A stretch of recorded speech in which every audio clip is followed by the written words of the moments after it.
Try natin pumunta doon, sa banda doon. Ayan, ayan. Ayan, ang ganda kasi. Ayan. Ayan, oh. Uy, grabe. Sobrang lamig. Mababait ba kayo? Ay, mababait sila. Natapik sila. Mamaya na makipaglaro sa inyong dalawa. Mamaya na. Ikot lang ako dito.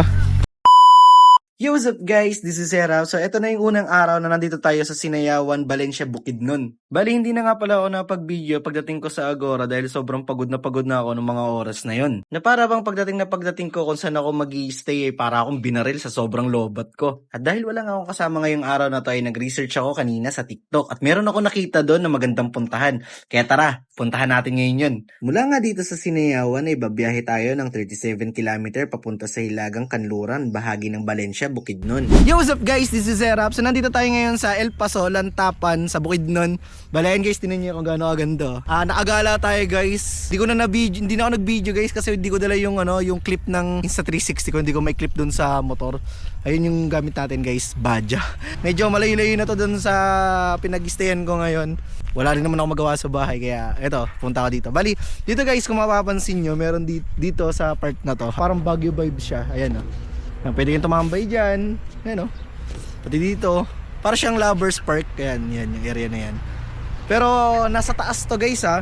Parang kalimutan ko yung tawag yung mga dinaanan ko. Pero eto, yung mga dinaanan ko ay parang ito yung capital ng taniman ng mga pinya. Yun, maraming pinya dito na tinatanim. Nandito naman yung coffee shop nila. Yan, tatry din natin yung mga coffee shop nila dito. Ayun guys, ayaw na mapansin nyo. Then ito yung gamit natin sa sasakyan. Ito. Shout out sa owner nito. Ayan. Maraming salamat dahil binigyan mo ako ng pagkakataon na makagala dito sa Lantapan. Meron din sila ditong pine tree. Ayan, kung makapansin nyo. Syempre yung mga pet nila, husky, dalawang husky. Ayan. Mukhang friendly naman yung mga husky nila. Ayan. Mababait ba kayo? Ay, mababait sila. Natapik sila. Mabait. Mababait sila. Mamaya na makipaglaro sa inyong dalawa. Mamaya na. Ikot lang ako dito. Na din taniman na ng mga pinya. Sobrang dami, as in lahat ng dinaanan ko talaga. More on pinya. Pinya na yung makikita nyo. Ayan guys, makikita nyo yung coffee shop. Second floor. May second floor siya. Ayan, kaya tara, punta na tayo dun. Nagugutom na ako eh. Ako nakain. At syempre, pagpasok natin sa El Paso Coffee Shop ay ang unang bubungad sa kanila ay ang kanilang main desk. At sa bandang kanan ngay, makikita nyo naman ang kanilang aesthetic na dining area. Na habang humihigop kayo ng kape at nakikita nyo yung ganito, para kayong hinard reset. Ha? Nagustuhan ko nga ang brewed coffee nila dito guys kasi hindi naman sobrang pait. At nagustuhan ko rin yung price nila kasi yung ketchup na gamit nila ay parang pang Jollibee. At ang naging paborito ko sa lahat ay yung kanilang lasagna. Grabe ang sarap nito guys kasi parang pizza sauce yung ginamit nila doon. Tapos sasabayan mo pa ng garlic bread. Grabe ang sarap talaga. Huwag nyo na lang pansinin yung itsura ko dyan guys. Malungkot lang ako kasi ako lang mag-isa. At after ko nga kumain ay dumaan muna ako sa mga husky nila dito. Nakipaglaro muna ako saglit. Sa akin nga guys tumigil muna ako dito saglit dito sa parang sa bridge na to. Try natin pumunta doon, sa banda doon. Ayan, ayan. Ayan, ang ganda kasi. Pero dito kasi sa video, medyo malayo eh. Basta doon, ang ganda, ang ganda. Ayan guys, ito kagandahan dito guys eh. Meron din kasi silang ginawang hagdanan. Ayan Ayan, hagdan. Tara, baba tayo. Grabe yung grabe yung ilog dito guys. Ang ganda. Super linaw, tinan nyo. Ayan punta natin doon guys. Lapit pa tayo konti. Uy! Grabe! Sobrang lamig.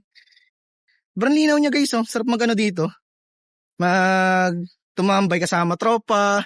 Mag-inuman. Kasi dito guys, kung napapansin nyo dun sa may taas, ayun meron talaga doon mga cottage. Ganda Parang masarap dito gumawa ng ng mga short film. Pero the best dito talaga para sa akin. Itong spot na to. Napakaganda niya gawing area ng ng photoshoot. Yun. Ayan Ano niya guys. Ayan Ayan gaano kaganda Linaw. Ayan. Ayan So yun guys, napapansin nyo, medyo pahapon na rin kasi. Pero ang ganda pa rin talaga gusto ko sana maligo pero next time na lang siguro. Ako lang din kasi mag-isa mamaya may mangyari sa atin yung maganda dito, nakakatakot.